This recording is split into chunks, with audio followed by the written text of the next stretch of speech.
Guys, there's been a lot of theories going around that I'm actually taller than Godzilla. I just want to test it and see if I am, so let's try it. Hey, look at that. Taller than him. Take that, you dirty little bastard. Alright, so Godzilla vs. Kong came out.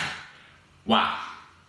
I'm surprised this movie came out inside of a pandemic just because, this movie should have made $1 billion, but I've been hearing that it's already made 100-something million, which is insane because Wonder Woman 1984 only made 160 million altogether, and this movie already is almost bypassing it in the first 2 days, so insanely high. This movie has been doing insanely well, and very surprising in a pandemic that they released it, but Warner Bros. And Legendary and HBO Max had a plan, and they did that plan. Disney hasn't done it yet. Alright, so let's get right into the good. Now, the first thing I want to point out about this movie that is actually really good that some people might not appreciate as much is the colors. The colors inside this movie were really cool and really 80s neon colors. During the final battle with Kong and Godzilla, the whole town, which you can see in the trailer, there's lights on them, like neon lights, or purple, blue, green, red. It's so cool to see, and it really was a good final battle with those colors. So I really like the colors inside this movie. Next up, we're talking about the original soundtrack. Now, the original soundtrack is kind of weird because, at some points it's, a generic monster movie music, you got I don't know how it goes, but yeah, kind of like that.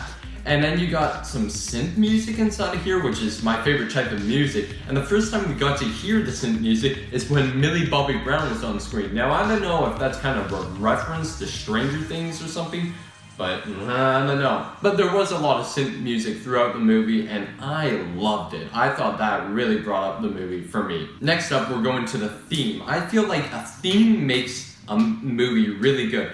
And that's the problem with the first two Godzilla movies. They just did not have a theme inside of them. It was just big monster, destroy city. That's about it. But when it comes down to the Kong movies, like Kong Skull Island and this one, they have a theme. Kong Skull Island had a theme which was kind of a Vietnam movie. And this one had kind of a techno, Tron-like theme. It's kind of cool that this movie had a theme. I did not expect it to have a theme. I thought it was just going to be two monsters having a showdown. I was definitely wrong. Next up on the good, we have CGI. Now, the CGI to this movie, there are some shots that aren't the best.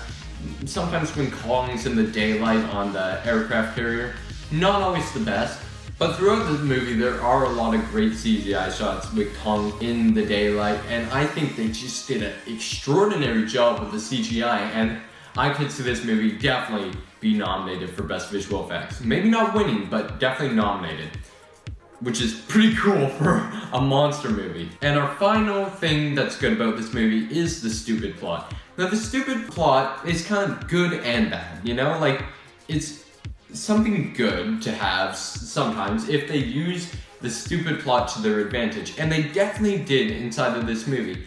But we'll talk about the bad, how it was a little bit too stupid at some points, but the stupid plot kind of made it easy to watch, and it kind of they knew it was going to be a stupid movie, so they didn't try and make it to make sense or anything. That's what Godzilla King of the Monsters and Godzilla did.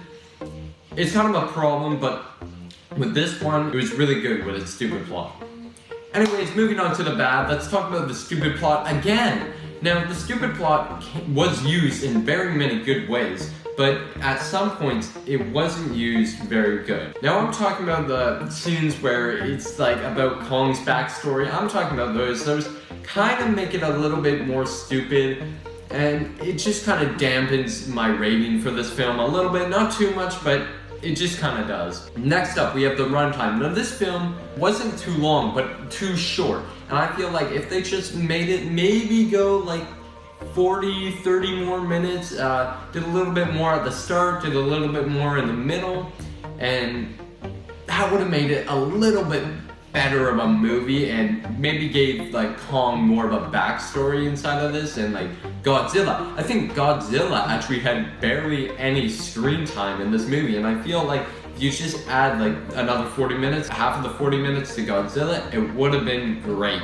Next up, we had a lot of what the other movies had. Like, what I'm saying is, they kind of felt similar at some points. Not always, not very much, but they kind of felt similar in like the way that you got one of those bad guys who's coming up with an evil plot to fight Godzilla, and it just kind of feels similar that way. It kind of dampens my rating again. Like, it just, I'm not a big fan of that type of stuff, and I feel like they could have done better with that part. And that brings us to my score for this movie. I kind of rushed through this review. I didn't really want to spoil anything.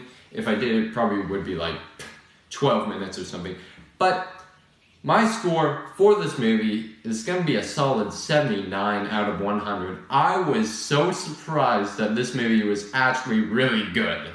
I thought it was going to be maybe like 50 to 65. I did not expect it to be as good as it was. So, wow. I definitely recommend people to watch this movie. It is definitely what they wanted to make it.